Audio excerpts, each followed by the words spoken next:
ఏ శుభకార్యానికైనా శుభారంభం. నమస్తే, నేను Vijay.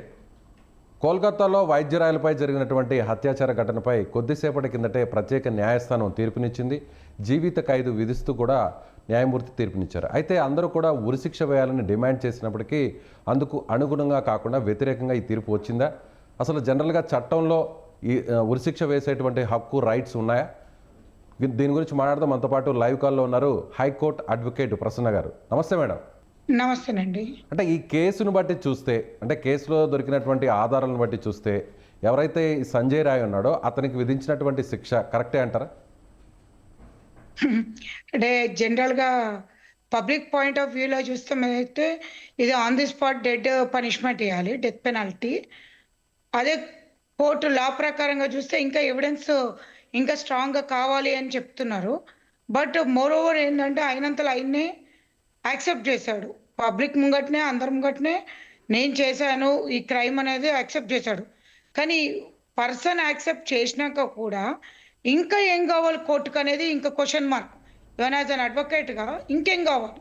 Okay, person ఫోర్సబుల్గా accept చేశాడా అంటే ఇన్ని రోజులలో అయితే ఇంకొక అదర్ దెన్ దిస్ ఇంకోటి అయితే మనకి డిటెక్ట్ చేయలే కదా. ఇప్పుడు ఏదైతే ఏజెన్సీస్ ఉన్నాయో వీళ్ళెవ్వరు కూడా ఇది కాకుండా ఇంకొకటి చూడ్డానికి కూడా వాళ్ళ ముగ్గురు భార్యలు అనుకుంటా. I think so is having 3 wives.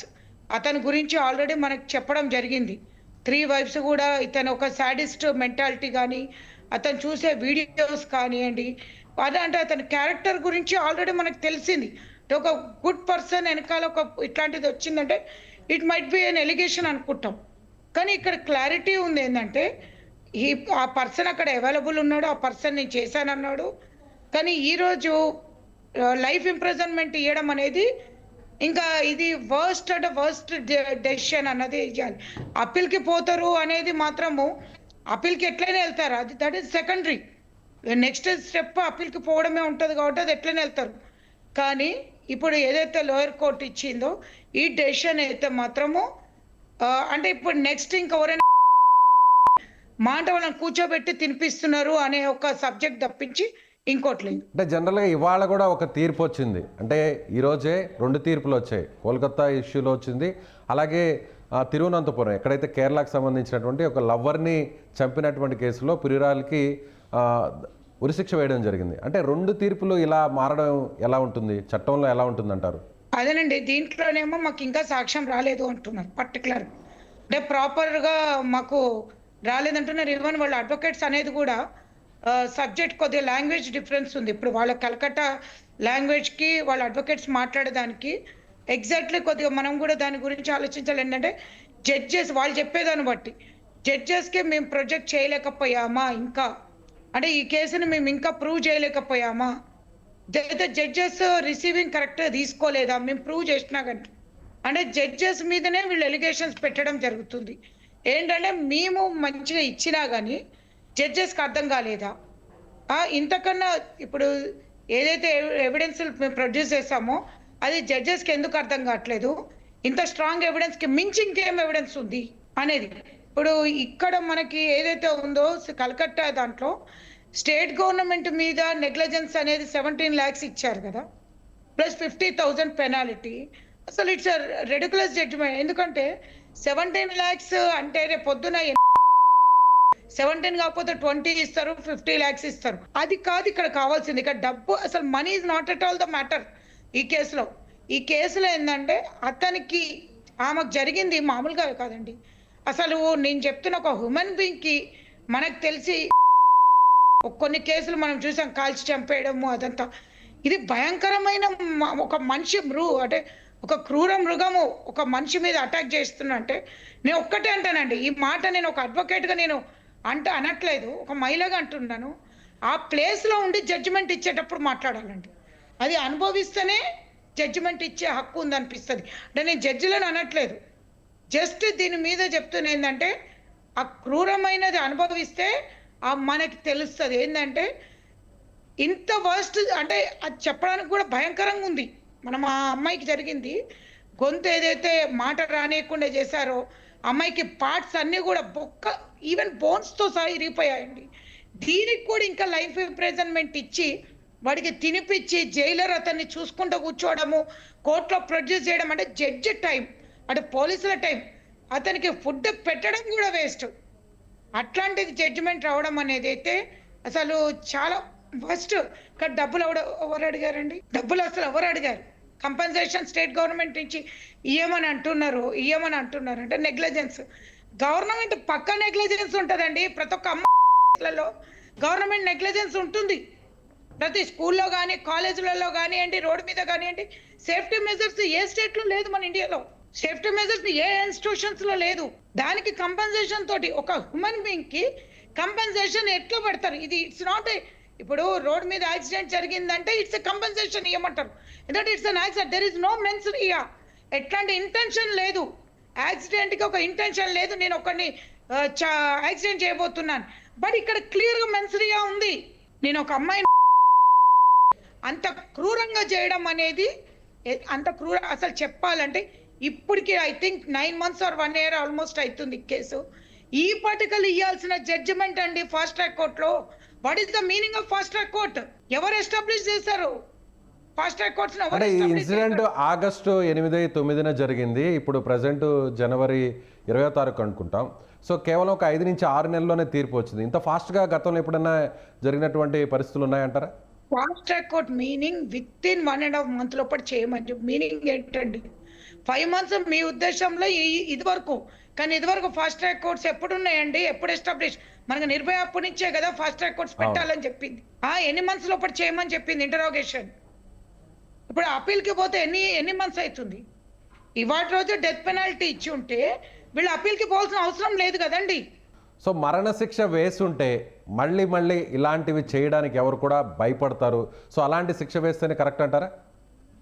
200%. మీరు అర్థం చేసుకోండి, ఈ రోజు వరకు ఇండియాలో క్రైమ్ ని చూసి భయపడుతున్న ఒక్కరన్నా ఉన్నారా చెప్పండి?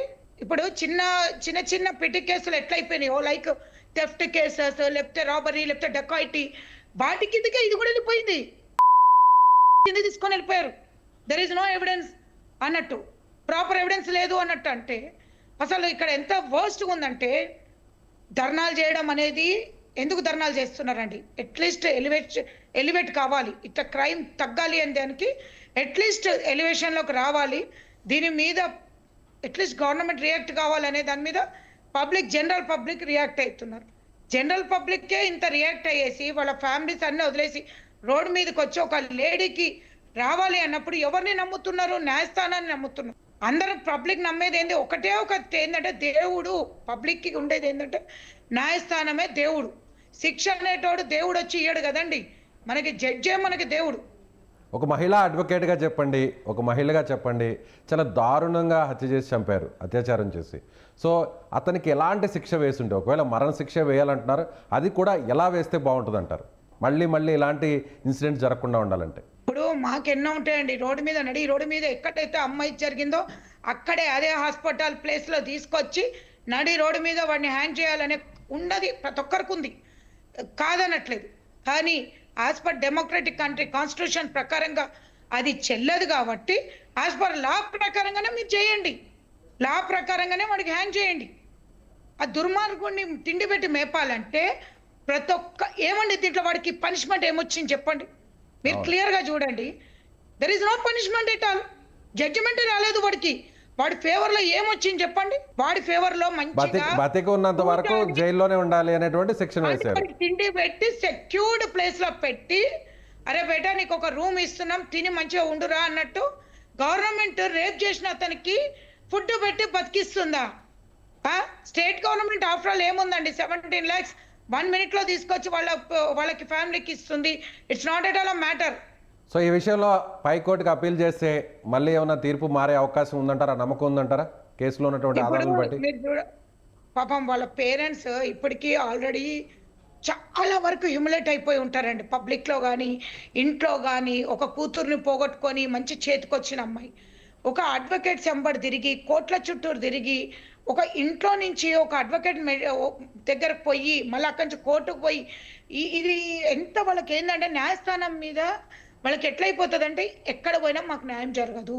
ఇప్పుడు రేపు పొద్దున అప్పీల్కి పోయినా కానీ మాకు న్యాయం జరగదు. అప్పీల్కి పోయిన తర్వాత వీళ్ళకి న్యాయం జరగలేదు అనుకోండి, ఇప్పుడు వీళ్ళు ఎఫర్ట్స్ అన్నీ పెడతారు. ఎఫర్ట్స్ అన్నీ పెట్టినాక అక్కడ కూడా న్యాయం జరగలేదంటే ఇండియాలో ఉన్న అమ్మాయిలందరూ కూడా చెప్తున్నాను, న్యాయం మీద బేస్ కాదు, చేతిలోకి గన్నులు తీసుకొని పేల్చే రోజు వస్తుంది. 100% చెప్తున్నా. ఇప్పుడు అమ్మాయికి ఇంకా సపోజ్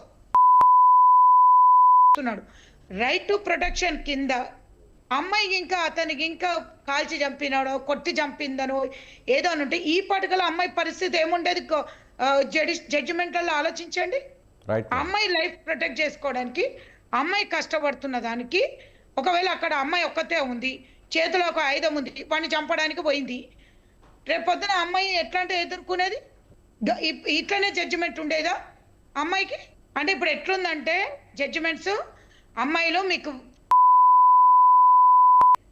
వాళ్ళని మాత్రం, అబ్బాయిలను మాత్రం మేము మంచి జైలర్స్ని పెట్టి వాళ్ళకి మంచి ప్రొటెక్షన్ ఇచ్చి మేము ఒక 50,000 మేము మొఖాన కొడతాము. ఇది ఆ జడ్జిమెంట్ మేము ఇచ్చుకోలేకనా? 50,000 కాదు, ఉన్నోళ్ళందరూ కూడా డబ్బులు చందాలు వసూలు చేసుకుంటే ఉల్టా రివర్స్ ఇచ్చి అమ్మాయికి న్యాయం చేయమని చెప్పేటోళ్ళు కొన్ని లక్షల కోట్ల మంది ఉన్నారు. ఇప్పుడు నేను జడ్జిమెంట్ ని వ్యతిరేకించాలి అంటే ఒక అడ్వకేట్ గా వ్యతిరేకించద్దు, కానీ నేను మళ్ళీ చెప్తున్నా ఏంటంటే it's not at all correct judgment. Right madam, thank you madam. Contempt of court కిందకి వచ్చినా కానీ అరే ఒక అన్యాయం ఎక్కడి వరకు ఫుల్ స్టాప్ చేద్దామండి? ఇది ఎప్పుడు ఫుల్ స్టాప్ అవుతుంది? మన ఇండియాలో ఒక ఫుల్ స్టాప్ అనేది ఎప్పుడు వస్తుంది? దీనికి ధర్నాలకు ఒక అర్థం ఏముంది? ఇంకోటి,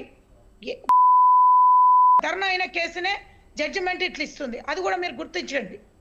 సంచలనం అయింది కాబట్టి ఇలాంటి తీర్పు వచ్చిందంటారా? ఇంత ఫాస్ట్ గా వచ్చిందంటారా జడ్జిమెంట్? మీడియా ద్వారానే ఇది హైప్ అయింది, మీడియా ద్వారానే ఈ జడ్జిమెంట్ వచ్చింది. ఇన్ కేసు మీడియా లేకపోయి ఉంటే ఇది కూడా 100లో 1 అయ్యేది. Thank you madam, thank you so much. ఇది హైకోర్టు ఎవరైతే అడ్వకేట్ ప్రసన్న ఉన్నారో, ప్రసన్న గారు చాలా తీవ్రంగా స్పందిస్తున్నారు. ఈ విషయంలో మాత్రం చాలా అసంతృప్తిగా ఉంది. కోర్టు ఇచ్చినటువంటి తీర్పు సక్రమంగా లేదు, పైకోర్టులకు వెళ్ళేటువంటి పరిస్థితి కూడా ఉంది. కానీ ఖచ్చితంగా అలాంటి వాడికి ఇంకా కూడా జీవిత ఖైదు వేసి జైల్లో పెట్టి, రూమ్లో పెట్టి వాడిని పోషించడం ఎంత మాత్రం సమంజసం కాదని ఆమె ఆవేదన వ్యక్తం చేస్తున్నారు. Thank you so much.